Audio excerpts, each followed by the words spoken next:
কেমন আছেন আপনারা সকলে?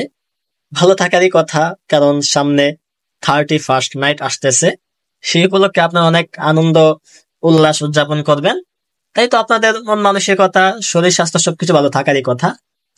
আসলে আমাদের বাংলাদেশ এমন একটি দেশ, যেই দেশে যদি আপনি কোনো ধর্মীয় কোনো বিধান, ধর্মীয় কোনো কাজ করতে যান, তাহলে আপনার ডানে বামে পিছনে সামনে বিভিন্ন জায়গা থেকে মানুষরা বলতে থাকবে যে এটা আমাদের বাঙালির সংস্কৃতি না, আমাদের বাঙালির সংস্কৃতি এমন নয়, আমরা বাঙালির সংস্কৃতির উপর থাকতে চাই। আচ্ছা, তাহলে 31st নাইটে উদযাপন করা, আতশবাজি ফোটানো, ফানস উড়ানো, এগুলো কি বাঙালির সংস্কৃতি? আমরা কিংবা আপনারা অনেকেই আছে যে বাঙালির সংস্কৃতি কাকে বলে সেটাই জানি না। বাঙালিদের আচার আচরণ, ব্যবহার, রীতিনীতি, চলাফেরা, তাদের পোশাক আশাক, যেগুলো প্রকৃত বাঙালিরা করেছে। আসলে এখনকার যারা বাঙালি আমরা বলি, আমাদের আচার আচরণ, চলাফেরা, মানসিকতা কি বাঙালি সংস্কৃতি অন্তর্ভুক্ত? আমরা পশ্চিমাদের সংস্কৃতিকে বাঙালি সংস্কৃতি বলেই চালিয়ে দিই। যে 31st নাইট, এটা কি আমাদের আদি পুরুষ কিংবা আমাদের বাঙালির অতীত মানুষরা কখনোই 31st নাইট পালন করেছে? কখনোই না। এই 31st নাইটে আতশবাজি ফোটানো, আনন্দ উল্লাস করা, অশ্লীল কাজকর্ম করা, এগুলো কোনো বাঙালির কাজ হতে পারে না, কোনো বাঙালির সংস্কৃতির মধ্যে এগুলো থাকে না। এই যে প্রথমে যে কথা বলছিলাম, যদি কোনো ধর্মীয় কাজ কিংবা ধর্মীয় বিধান চালু করা হয়, তখন যে সকল লোকেরা বাঙালির সংস্কৃতি বলে মুখে ফেনা তুলে ফেলে, তারাও কিন্তু এই 31st নাইট উদযাপন করে।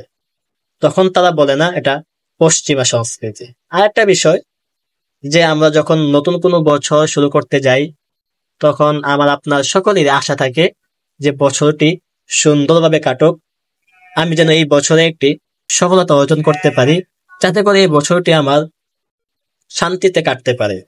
কিন্তু একটু আপনি চিন্তা করে দেখেন, আপনি বছরের সূচনাটাই করতেছেন অশ্লীলতার মাধ্যমে, আপনি বছরের সূচনাটাই করতেছেন আতশবাজি ফুটিয়ে মানুষকে আতঙ্ক করার মাধ্যমে।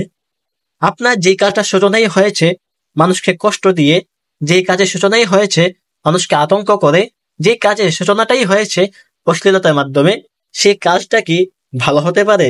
সেই কাজের শেষ ফলাফল, শেষ পরিণাম কি শুভ হতে পারে? কখনোই সম্ভব না।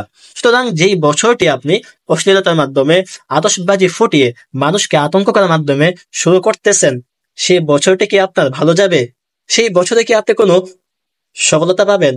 সেই বছরে কি আপনার কোনো মনের আশা আকাঙ্ক্ষা ভালোভাবে পূর্ণ হবে? সেটা কি আপনি মনে করেন? কখনোই না।